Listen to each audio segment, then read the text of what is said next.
Nigeria Governors Forum launches Peace and Inclusive Security Initiative as outlaws adopt even more brazen approach in some parts of the country. Conversations continue on efforts of the National Assembly to conclude considerations and pass the electoral bill. INEC and its to-do list as Anambra governorship elections draw ever nearer. Also on political update today, Southwest governors and regional considerations in Constitution amendment. We also have a conversation on youth empowerment as a tool in combating insecurity. I'm Fisayo Ogunfuyi. Welcome.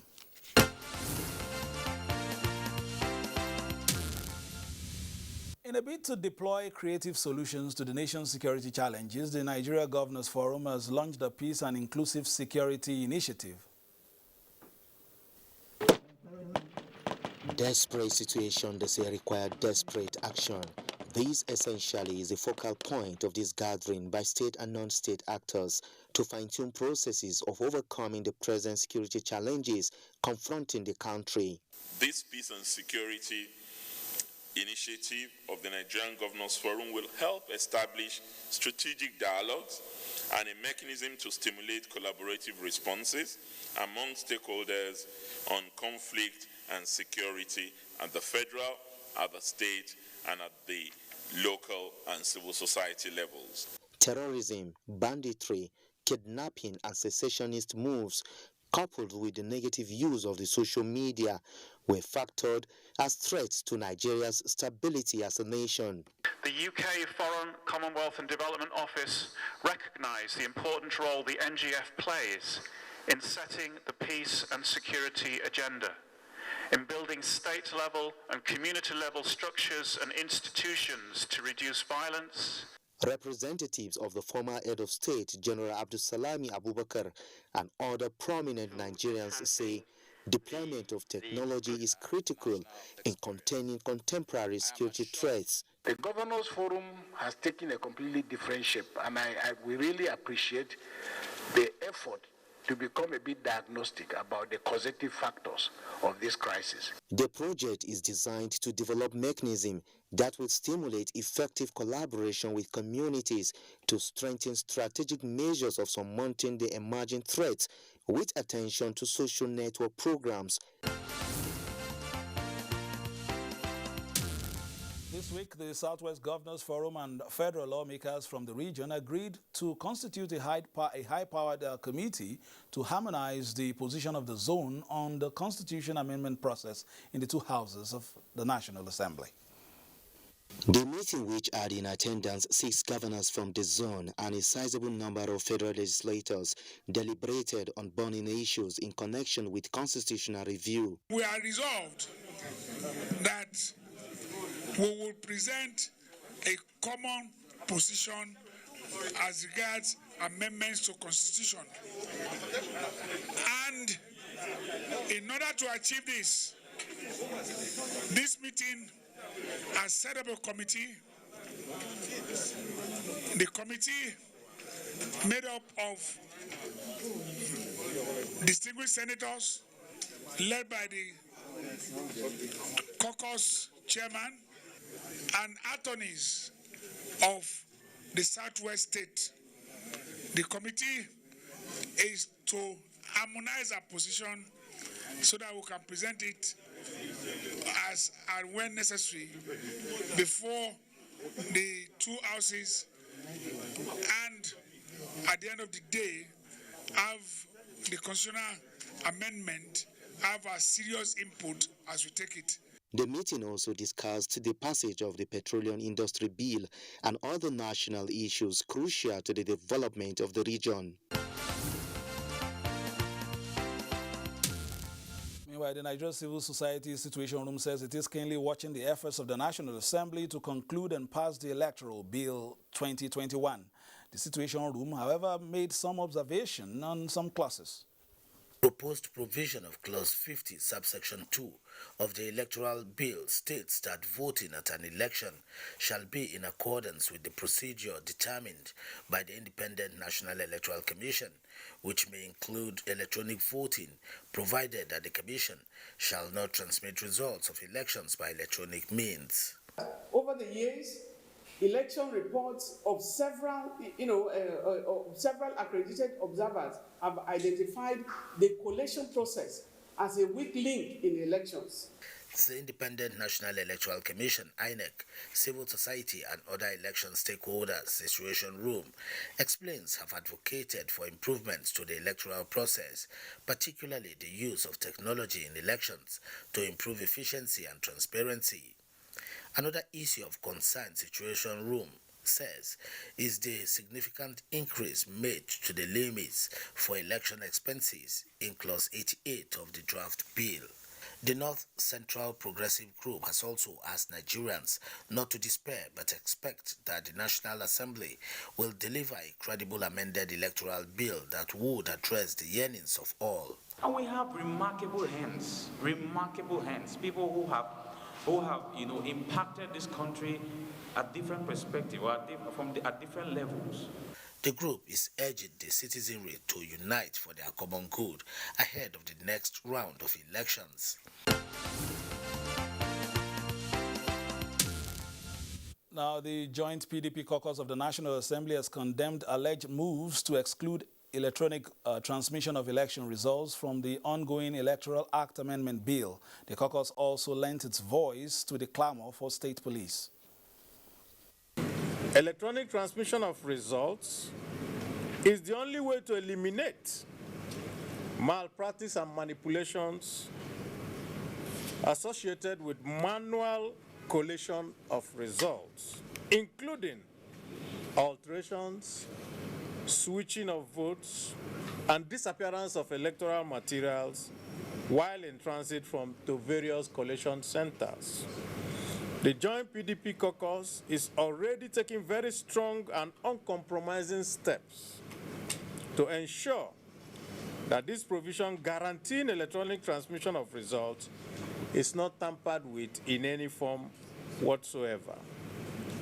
On security, the joint PDP caucus affirms our unwavering support for the establishment of state police, as well as other measures adopted by the governors to ensure the security of lives and property in the respective states. What we are talking about is what is bothering Nigerians. None of us, if you are going, you must look for police. Should that be what should be happening? That was not the foundation our founding fathers laid. Now to our first conversation. Joining us now is INEC National Commissioner for Information and Voter Education, Mr. Festus Okoye. You heard that from Senator Abaribe there, talking about electronic transmission. Is there any plan to tweak anything there? Well, the Independent National Electoral Commission does not have lawmaking powers. The Joint Committee of the National Assembly invited the Commission to present memo during the public hearing, and we did that. During the Joint Technical Committee sessions, the Commission also participated, made its own presentations, and also advised on the best way to go in relation to our electoral process. And so we have done our own duty. It is now left for the National Assembly that has the lawmaking powers to do the needful in terms of the way forward in the electoral process. Let me quickly thank you for joining us. I didn't do that at the beginning of our conversation because we've been trying to track you all week. You've been training ICT heads. But tell us a little bit about the CVR so far in terms of registration, continuous registration voters exercise. How has it been in terms of the deluge of people on your portal and how you have been able to contain them electronically? Well, you know that this is the first time that the Commission is introducing online pre-registration of eligible voters. And as pointed out by the Commission, this registration is not a fresh registration. It is only for those who have not registered previously, but who have turned the age of 18.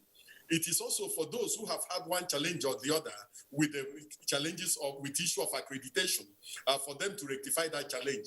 And also for those who want to do a transfer from one state to the other or from one local government to the other, or those whose PVCs have been defaced or damaged or in one way or the other tampered with. These are the people we are asking to visit our online portal and rectify some of these challenges. And I want to say that it's been wonderful. As at the first week ending 5th of July 2021, a total of 259,713 have registered in the portal. And this is made up of 497 new registrants, and then those who want to do transfers, those who want to check the status of their PVCs and so on. So I think it's been exciting. Our heads of departments in the various states are engaged in sensitization, and we believe that as the day progresses, the number of registered voters, those who are doing online, will increase.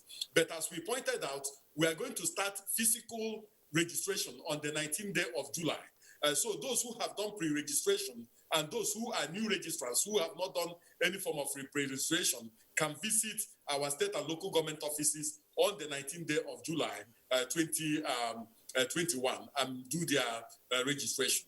Finally, before I let you go, you had training of ICT heads this week. How did that go? And are we ready for more efficient use of, the options of, electronic voting or registration, as it were?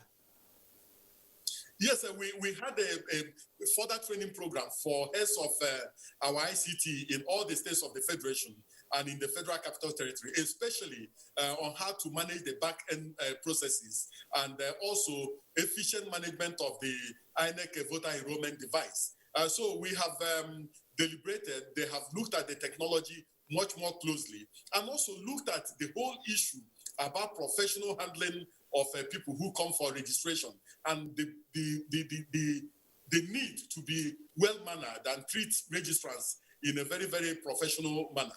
So we believe that by the time we finish with the first quarter of registration, we will review the process. And if there are challenges, we have the capacity to rectify those challenges. So it's going on well, and we're excited about this online registration. Thank you so very much for joining us. We had to take you off your duties there for a brief time, just to also do this because there's a national assignment as well. Thank you, Mr. Festus Okoye. I appreciate it. Now, ensuring that society returns to an even keel after the downturn of the economy due to the ravages of COVID-19 has been a preoccupation of governments around the world. The Nigerian situation was further compounded by an upsurge of criminal activities, banditry, and outlawry. Now, many posit that focus on job creation, productive engagement of the youth alongside the established countermeasures could help to significantly reduce insecurity. To discuss these and other political issues, we are being joined by distinguished Senator Ike Ekwe. Senator Ekwe represents Anambra Central Senatorial District in the 9th Senate.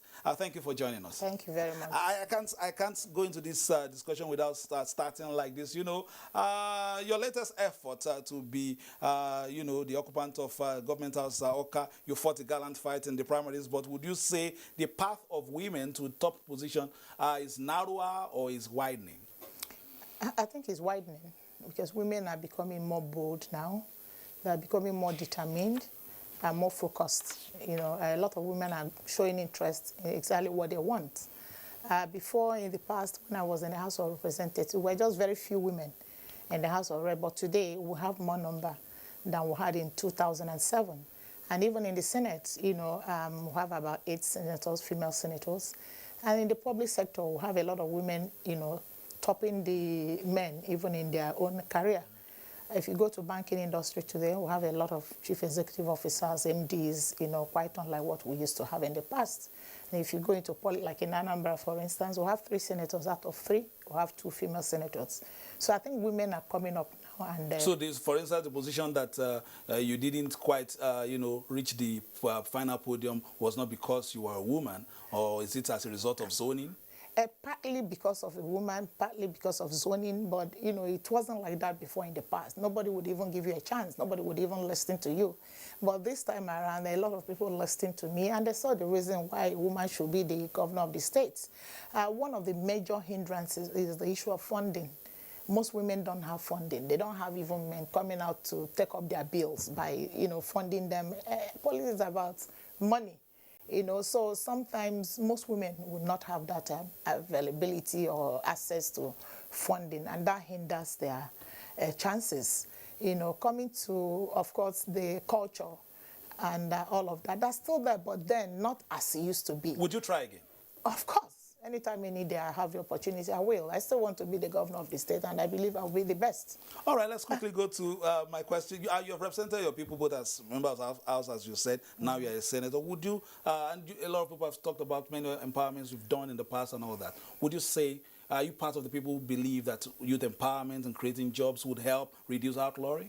It is very critical, very critical. Government must take youth empowerment very seriously by investing in education and also diversifying to skill acquisition so that children and out of school graduates should not focus on just white-collar job.